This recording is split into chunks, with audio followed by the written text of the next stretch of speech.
आज का बाइबल का वचन प्रेरित चरित्र अध्याय 25 वचन 13 से 21 और आज का सुसमाचार सन यूहन्ना के अनुसार अध्याय 21 वचन 15 से 19। प्रेरित चरित्र अध्याय 25 वचन 13 से 21। कुछ दिनों बाद राजा अग्रिप्पा और बेरेनिस किसरिया पहुँचे और फेस्तुस का अभिवादन करने आए। वे वहाँ कई दिन रहे और इस बीच फेस्तुस ने पौलुस का मामला राजा के सामने प्रस्तुत करते हुए कहा, फेलिक्स यहाँ एक व्यक्ति को बंदी गृह में छोड़ गया है।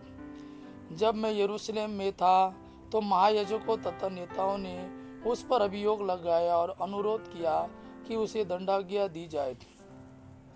मैंने उत्तर दिया, जब तक अभियुक्त को अभियोगियों के आमने सामने न खड़ा किया जाए और उसे अभियोग के विषय में सफाई देने का अवसर न मिले, तब तक किसी को प्रसन्न करने के लिए अभियुक्त को उसके हवाले करना रोमियों की प्रथा नहीं है।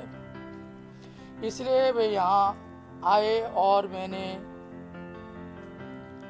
दूसरे ही दिन अदालत में बैठकर उस व्यक्ति को बुला भेजा, किंतु जिन अपराधों का मुझे अनुमान था उनके विषय में उन्होंने उस पर कोई अभियोग नहीं लगाया। उन्हें केवल अपने धर्म से संबंधित कुछ बातों में उससे मतभेद था और ईसा नामक व्यक्ति के विषय में जो मर चुका है, किंतु पौलुस जिसके जीवित होने का दावा करता है। मैं यह वाद विवाद सुनकर असमंजस में पड़ गया।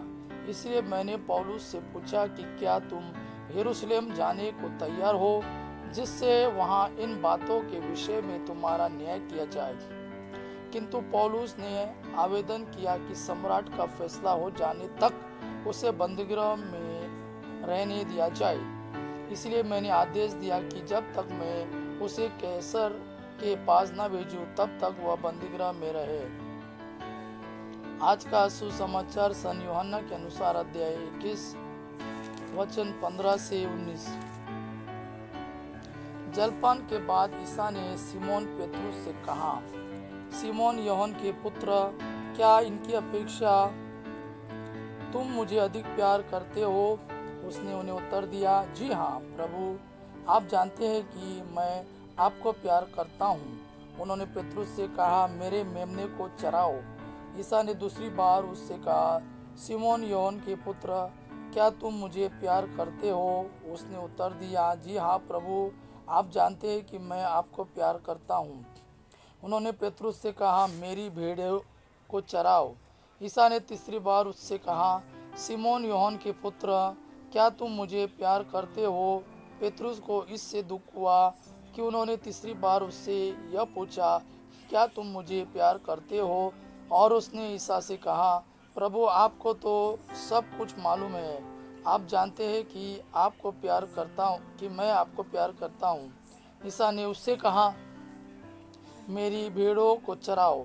मैं तुमसे यह कहता हूँ, जवानी में तुम स्वयं अपनी कमर कसकर जहाँ चाहते थे वहाँ घूमते फिरते थे, लेकिन बुढ़ापे में तुम अपने हाथ फैलाओगे और दूसरा व्यक्ति तुम्हारी कमर कसकर तुम्हें वहाँ ले जाएगा जहाँ तुम जाना नहीं चाहते। इन शब्दों से ईसा ने संकेत किया कि किस प्रकार की मृत्यु से पेतरुस द्वारा ईश्वर की महिमा का विस्तार होगा। ईसा ने अंत में पेतरुस से कहा, मेरा अनुसरण करो। यह प्रभु का वाणी है। प्रभु को धन्यवाद। आबा पिता की महिमा और पुत्र यीशु का प्रेम आप पर सदा सर्वदा बना रहे। आमीन।